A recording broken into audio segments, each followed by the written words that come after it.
Giro di vite sulle uscite e gli accessi dalle strutture di accoglienza dei profughi. A disporre la nuova misura di controllo è stato il prefetto di Treviso Laura Lega, che oggi ha dato istruzioni precise alle forze dell'ordine sulle verifiche da fare nel caso in cui qualche profugo non rientri entro le 20 come previsto dalle convenzioni.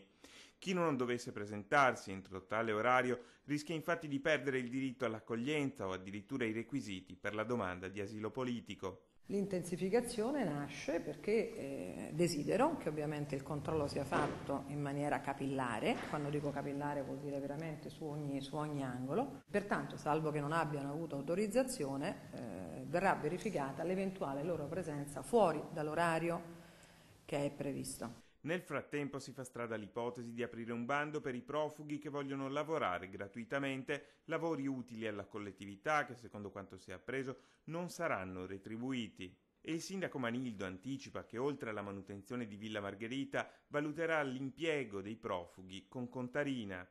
Del resto trovare soluzioni che non siano semplici tamponi a questo punto diventa indispensabile. Al numero di migranti che tra l'altro è crescente rispetto ai numeri che conoscevamo in precedenza, quindi è un problema che non possiamo chiamare emergenza perché ormai ha i connotati dell'ordinarietà.